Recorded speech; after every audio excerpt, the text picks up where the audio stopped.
সারা দেশ জুড়ে ধর্মঘট। আপনারা দেখতে পাচ্ছেন সরাসরি সিপিআইএম কর্মী সমর্থক এবং কৃষকরা যেভাবে আন্দোলনে সরব হয়েছে, সেখানে কিন্তু কিষাণ মোর্চার অর্থাৎ বিপুল জয়ের পথে তারা এগিয়ে গেল। সামনে লোকসভা ভোট, কৃষকের ন্যায্য ফসলের দাম পাচ্ছেন না। এই সমহিমায় অঙ্গীকারকে বিহার, পাঞ্জাব, হরিয়ানা, ছত্তিশগড়, রাজস্থান, মধ্যপ্রদেশ বিভিন্ন রাজ্যে রাজনীতির মধ্য দিয়ে কিন্তু বামেরা এবং সিআইটিউ ডাকে একাধিক সংগঠন নিয়েও কিন্তু একটা ধর্মঘট হয়েছে। আর এই ধর্মঘট বামেদের বিপুল সাড়া শব্দ পেয়েছে। এদিকে ত্রিপুরার উত্তর পূর্বের রাজ্যে কংগ্রেসও তারা কিন্তু সমর্থন করেছে বামেদেরকে, তারাও সামিল হয়েছে। কিন্তু 24-এ লোকসভা ভোট মেন ফ্যাক্টর হতে পারে বিরোধী রাজনৈতিক দলগুলো, কিন্তু বিজেপি এবার তারা নিজের এলাকা থেকে জমি হারাচ্ছে। উর্বর জমি দুর্বল হচ্ছে, একেবারে স্পষ্ট বার্তা। কিন্তু বামেদের এই যে যুব শক্তিকে ঐক্যবদ্ধভাবে কাজে লাগিয়ে লাল ঝান্ডা যে দ্রুত গতিবেগ, সেটাই এখন দেখার বিষয় রয়েছে বলে এমনটাই মনে করছেন রাজনৈতিক মহল। এই মুহূর্তের সবচাইতে গুরুত্বপূর্ণ খবর, বিগ ব্রেকিং নিউজ রাজ্য রাজনীতিতে দর্শক বন্ধুদেরকে আমরা জানাবো যে এবার কৃষকদের বাজিমাত। হ্যাঁ, ন্যায্য ফসলের দাম, বিভিন্ন ইস্যু, যেভাবে মানুষকে হয়রানি, কেন্দ্রীয় সরকারের বিরুদ্ধে একাধিক তৎসবের অভিযোগে কিন্তু উঠছে। কিন্তু এই বিষয়ে নরেন্দ্র মোদী 2024-এর লোকসভা ভোটে বিজেপি সরকার আর ক্ষমতায় আসতে পারবে না, যা সবুজবঙ্গ নিউজ আপনাদের সঙ্গে প্রতিবেদনটি আমরা তুলে ধরছি। বাস্তবে যে রূপরেখা মানচিত্রগুলো একাধিকভাবে দেখার একটা বিষয় রয়েছে রাজনৈতিক মহলে, সব জল্পনা কল্পনার অবসান ঘটিয়ে বাস্তবে সেই রূপরেখাগুলো একটা ধারাবাহিকভাবে দেখার একটা বিষয় রয়েছে। হ্যাঁ, 2024-এ যে লোকসভা ভোট, সেটা খুবই গুরুত্বপূর্ণ। সবুজবঙ্গ নিউজ এটাও তুলে ধরেছে যে বাংলাতে তো আইনের শাসন নেই। তাছাড়া আপনারা দেখতে পাচ্ছেন উত্তরপূর্ব রাজ্যে ত্রিপুরা, বিভিন্ন রাজ্য রাজনীতির মধ্য দিয়ে সিপিআইএম অর্থাৎ বামেদের যে কৃষক সভা বা কৃষক মোর্চা, কৃষক নেতারা সরাসরি ঝাঁপিয়ে কিন্তু আন্দোলনে সরব হয়েছে। এবার তৃণমূল যেভাবে কৃষককে দেখতে পাচ্ছে না, বাংলার তৃণমূল, একটু কথা বলি, তৃণমূলের বিরুদ্ধে একটু সমালোচনা করব।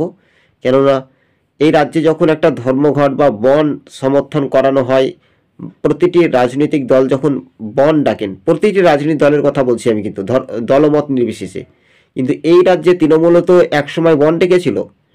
এই তৃণমূল সরকারটা মানুষের অধিকার কেড়ে নেয় জোর করে। এরা গরিবের পেটে লাথ মারতে চায়, তাই গরিবের পেটের ভাত কেড়ে খাওয়া, এটাই শাসকের এখন তাণ্ডব চলছে। তাই নরেন্দ্র মোদী এবার তারা কিন্তু ক্ষমতায় আসার জন্য আপ্রাণ চেষ্টা করছে, এবং আপ্রাণ চেষ্টা করছে বলা এটাই শুধু একটা জরুরি ব্যবস্থা। জোর টক্করের ক্ষেত্রফলে কিন্তু একটা দেখার একটা বিষয় রয়েছে। কেননা 2024-এ আপনারা জানেন যে এবার ম্যাজিকটা কিন্তু 272টি আসন পেতে হবে। তবে কৃষকরা এবার বুঝতে পেরেছেন, আদিবাসী মহিলা ভাই ও বোনেরা যেভাবে তারা আন্দোলনকে এবার হুঁশিয়ারি দিচ্ছেন, আন্দোলন আরও কড়া নিরাপত্তা দিয়ে আন্দোলন চলছে। কিন্তু কৃষকের ন্যায্য যে দাবি, সেটা যদি পূর্ণ না করতে পারে বিজেপি সরকার, তার বিরুদ্ধেই তো আন্দোলন, তার বিরুদ্ধে ধর্মঘট, ব্যাপক বন ধর্মঘটের একেবারে সফলতা অর্জন হয়েছে আজকে আপনারা জানেন। হ্যাঁ, এইভাবে আন্দোলন গড়ে তুলতে হবে প্রতিটি নাগরিক, প্রতিটি ভোটারদের, প্রতিটি ব্যবসায়িক, ক্ষুদ্র ব্যবসায়িকদের। কেননা যেভাবে তারা শীতকালীন অধিবেশনের সময় কৃষকের জন্য বিল পাশ করলেন জোর করে, আপনি ধরুন একটা জমিতে, উর্বর জমি থেকে কিছু সবজি ফসল নিয়ে আড়তে বিক্রি করতে যাচ্ছেন, সেটা কিন্তু ওই আপনি কি বললেন তো, ওটাকে একটু উদাহরণ দিয়ে আমরা ভেঙে বলছি, সেটা আপনি দাম পাচ্ছেন না, সেটা কিন্তু সরকারের কি করছে, সরকারের চেড়া, সরকারের যারা কাজ করে কর্মচারী, তারা কিন্তু লুটে খাচ্ছে। এই যে সব কিছুটা নিয়েও কিন্তু বামেরা যে আন্দোলনে সরব হয়েছে, সেটা কিন্তু একটা দেখার বিষয়।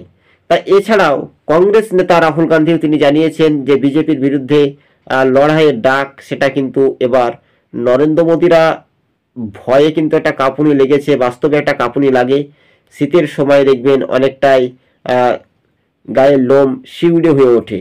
দেখবেন মানুষের যখন ভূত প্রেতের কথা যখন বলানো হয় তখন গায়ের লোম খাড়া হয়ে শিউরে হয়ে আকুপাকু করবে। হ্যাঁ, এবার 2024 যে লোকসভা ভোট সেটা কিন্তু গুরুত্বপূর্ণ, সেটা কিন্তু একদম রাজনৈতিক সমীকরণের মানচিত্র, সেটা কিন্তু দেখার একটা বিষয় রয়েছে। স্বাভাবিকভাবে বলার কিছু নেই, তৃণমূল বিজেপি, তৃণমূল যা করে তা বিজেপি তাই করে। তবে বিজেপি তাই করলেও কিন্তু বিজেপি শাসিত রাজ্যে কিন্তু বন ভালোই ব্যাপক প্রভাব পড়েছে, কেন বুঝতে পেরেছে। আর বাংলার ক্ষেত্রটা দেখুন, বাংলাতে লুট হচ্ছে, চুরি হচ্ছে, ছিনতাই হচ্ছে, চুরি করছে কে? তৃণমূল। সারদাতে কে? তৃণমূল। নারদাতে তৃণমূল, রোজ ভ্যালিতে তৃণমূল, গোলবাজারে তৃণমূল, মাঠে ঘাটে তৃণমূল, দুয়ারেও তৃণমূল। শুধু চোর চোর বলে তাদেরকে স্লোগান শুনতে হচ্ছে। বাস্তবে আমরা কি ভাগ্যে এই কথাগুলি উত্তর দিচ্ছি?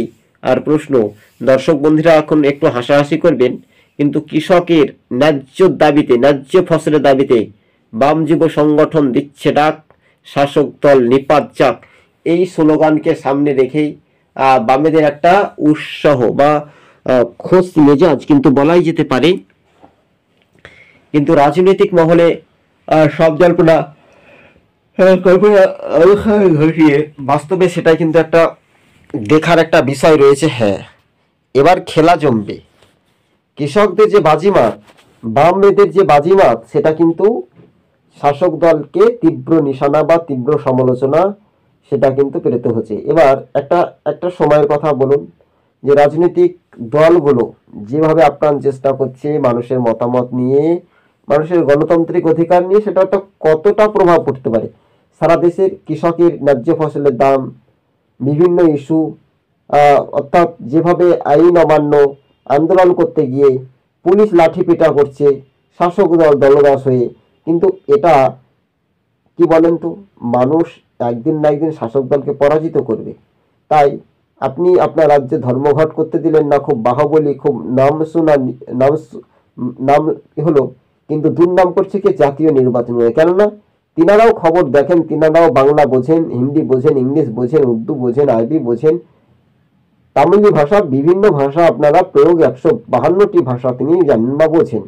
সেক্ষেত্রে নির্বাচন কমিশন এবার শাসক দলকে তীব্র হুঁশিয়ারি দিয়েছেন। তীব্র হুঁশিয়ারি বলতে 920 কোম্পানি, কিন্তু এবার যে বাজিমাত সেটা কিন্তু দেখিয়ে দিল লাল ঝান্ডার বিশাল জয়ের বাজিমাত। বিজেপিকে এবার রাজপথে হুঁশিয়ারি দিল বাম যুবরা। এবার কৃষকের যে ন্যায্য ফসলের দাম, কৃষকের ঘাম, এটাই স্বাভাবিকভাবে এবার মোদি অমিত শাহদের জবাবের মুখে পড়তে হচ্ছে ব্যাপক বন্ধের।